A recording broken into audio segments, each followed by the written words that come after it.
How about this?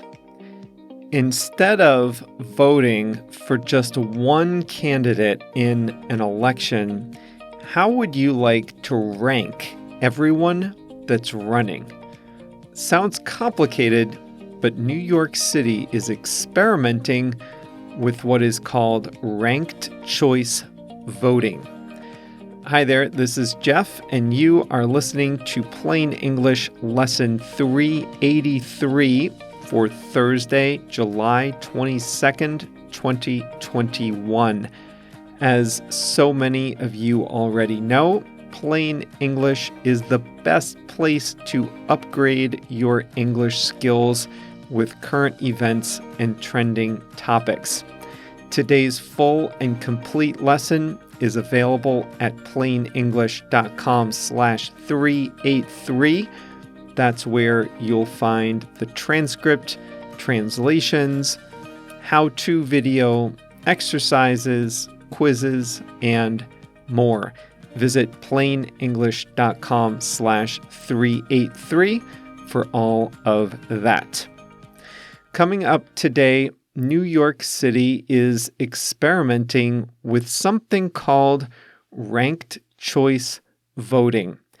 It's a way to pick a legitimate winner when there are a lot of people running in an election.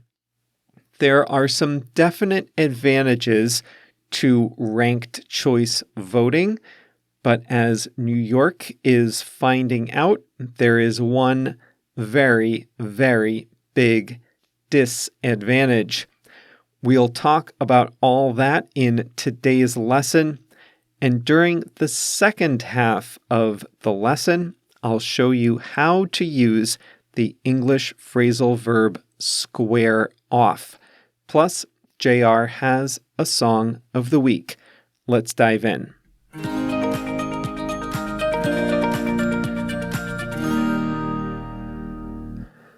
Voting in a two-person election is simple.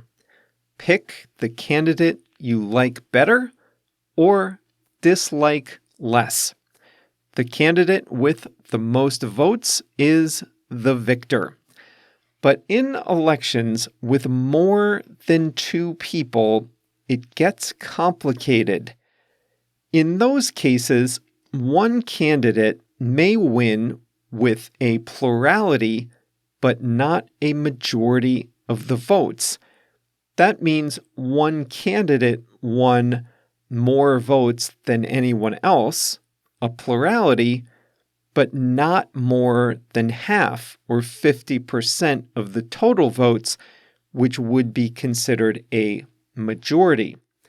The winner then would have the support of less than half the voters.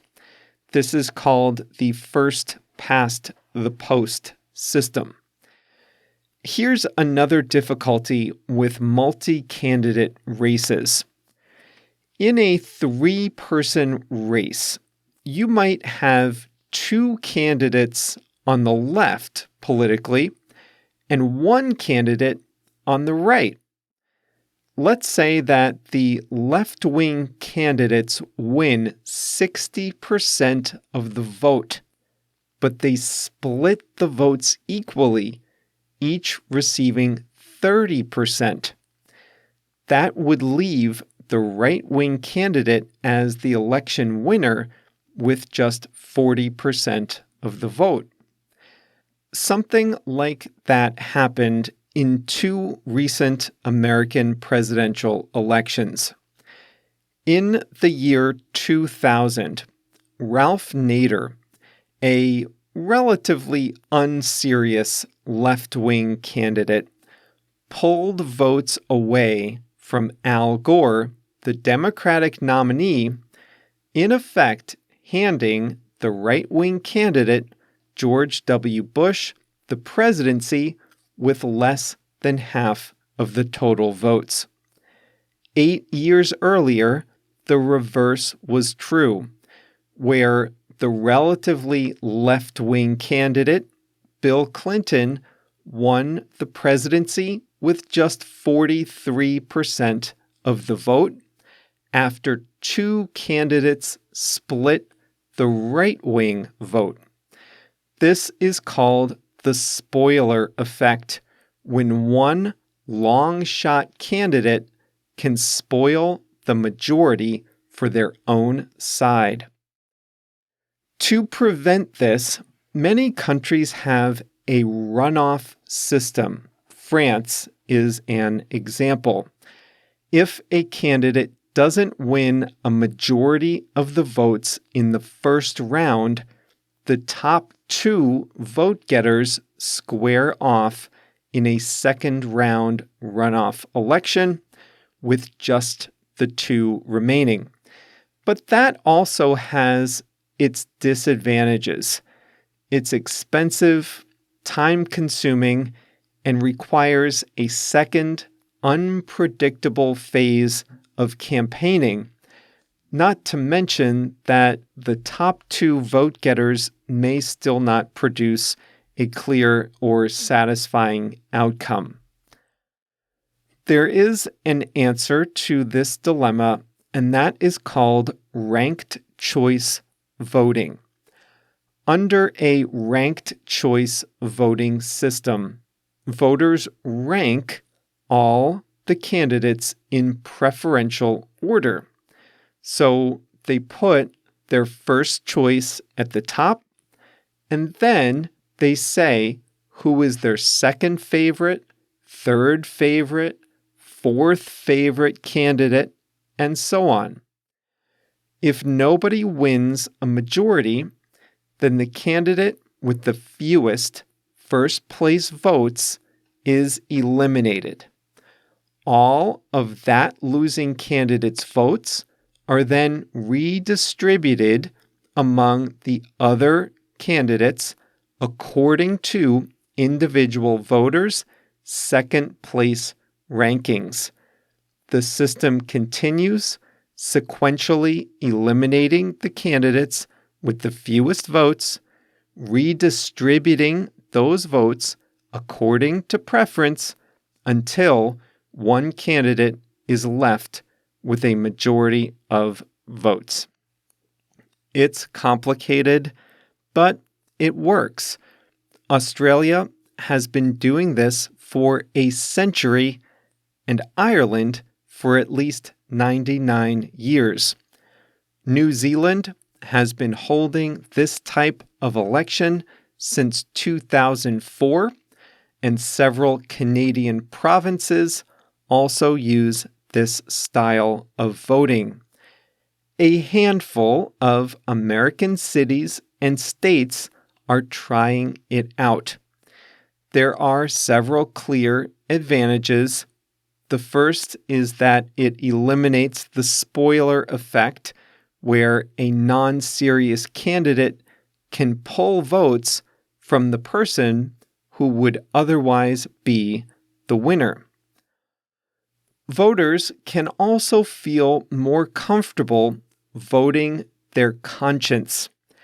I can tell you this from experience. There have been times in crowded elections that I'd like to vote for one person, but I'm worried that person won't win. So I must choose the more realistic candidate to ensure that my vote counts. In a ranked choice voting election, you can cast your first vote with your heart and your second and third votes strategically. Another advantage of ranked choice voting is that the winner is more likely to gain a majority. True, the winner might not get a majority of first place votes, but the winner is more likely to have a majority of the total votes when second and third preferences are considered. Finally, ranked choice voting also sends a clearer message about voter preferences. Instead of just A or B, yes or no, Republican or Democrat, left or right, a ranked choice system lets voters say more about their preferences and values. Who do I really want? Who would be acceptable? And who do I want the least? It's possible to communicate all that on a ranked choice ballot. However, that brings us to the one big disadvantage of ranked choice voting. It's complicated. Many voters have a hard time deciding who their top choice is, never mind their second, third, or fourth place preferences. The harder it is to fill in a ballot, the fewer people will do it. In American cities that have adopted the practice, voter turnout has fallen. It's simply too much effort to figure it out. And yes, Americans often just don't exercise their right to vote if it seems challenging. Counting the votes is also more complicated. A ranked choice system doesn't always produce a clear winner immediately after the vote.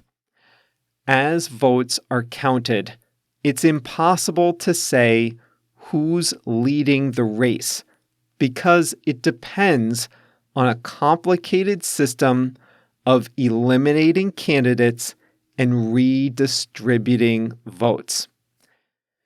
It's also hard to understand the tallying and can be considered a less transparent way of doing things.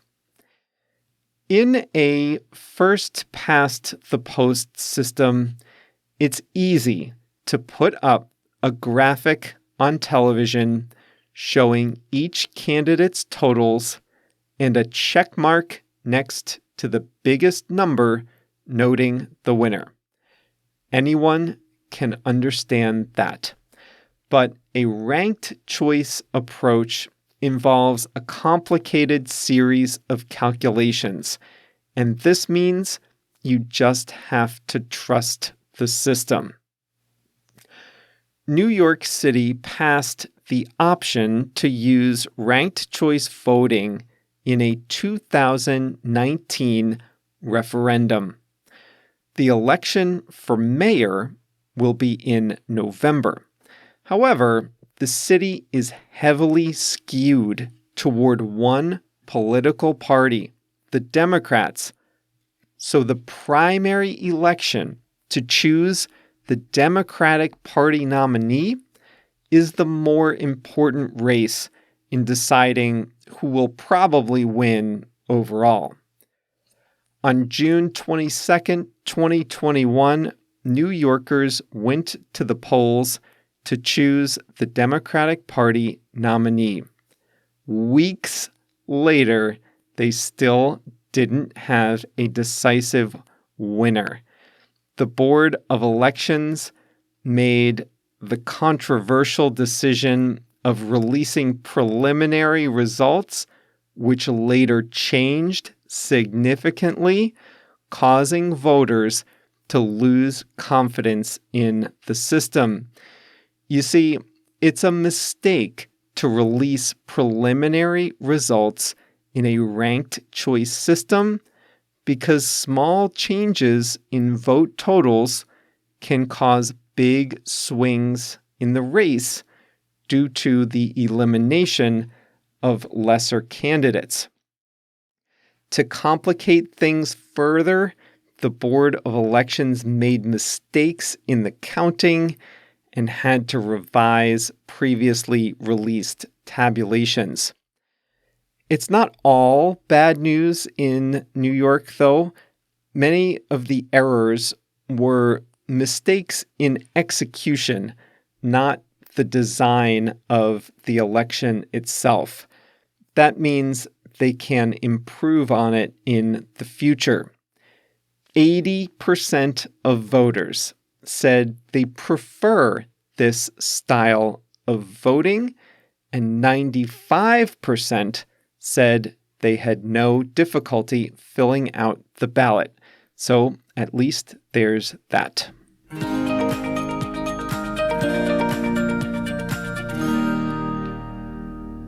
I like the idea behind ranked choice voting, but I think I prefer a runoff election instead. It's very common around the world, but we don't do a lot of runoff elections in the US. In a runoff, the top two candidates get a few weeks or months to campaign specifically against each other. It helps clarify the choice for voters and produces a majority every time. I'm unsure why, but it's just not in our culture to do runoff elections.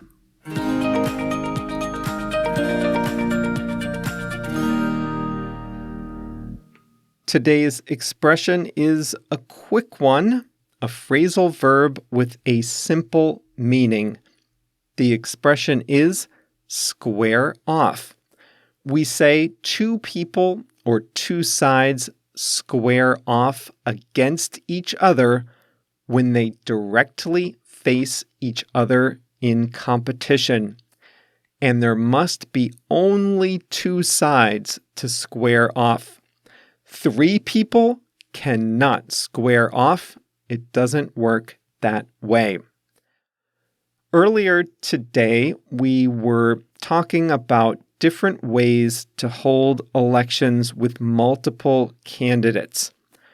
One way is to simply count all the votes, and whoever has the highest total wins. Another way is to use ranked choice voting, which was our main topic. But a very common way of voting is to hold a runoff election. If nobody wins a majority in the first round, the top two vote getters square off in a runoff election. In a runoff election, the top two candidates, and only those two, go up against one another. No one else is allowed to enter the race. Maybe there were 3, 13, or 30 candidates in the initial race, but in the runoff, the top two square off against one another. The most common ways to use square off are with elections and sports. In Peru this year, 18 candidates vied for the presidency in April. Surprisingly, 9 of them got more than 5% of the vote, but the top two candidates, Pedro Castillo and Keiko Fujimori, squared off in the second round on June 6th. Pedro Castillo won a very, very slight majority, and he will be the next president of Peru. I'm recording this on July 6th, 2021. Tonight, the Milwaukee Bucks will square off against the Phoenix Suns in the first basketball game of the NBA Finals.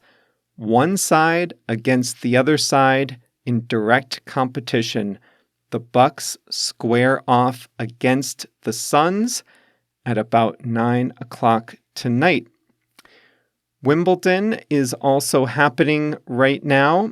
There were 256 players combined in the men's and women's singles tournament.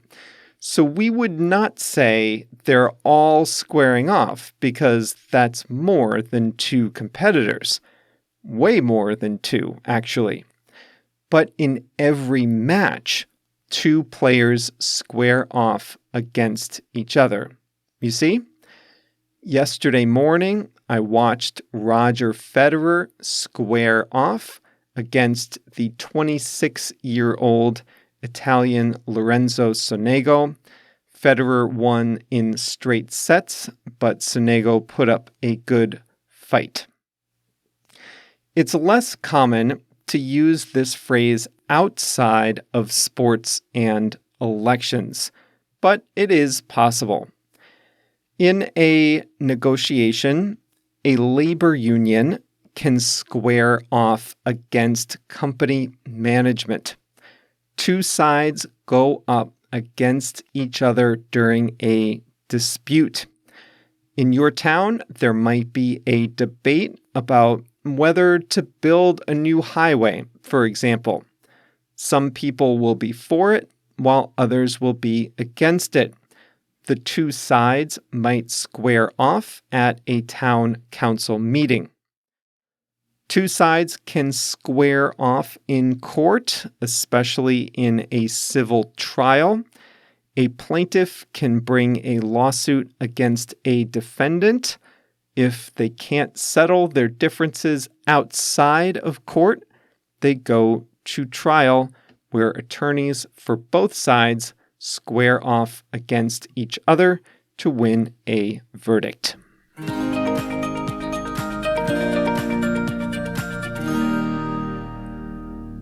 Today's song of the week is Fear of the Water by Simmel. The song features a slow melody on the piano. The music video has individual dancers in industrial and natural landscapes. The lyrics are somewhat sad. I saw an interview on YouTube with Simmel in which he admits that all of his lyrics are sad, but that he's not a sad person at all. He said that he can experience and appreciate the positive things in life by imagining the worst things. I'll link to that YouTube interview in the transcript. So JR's song of the week in English is Fear of the Water by Simmel. And that's all for today's Plain English lesson number 383 for Thursday, July 22nd, 2021. Remember, you can find the full lesson on our website at plainenglish.com/383. To get the best Plain English experience, you'll want to sign up to be a member.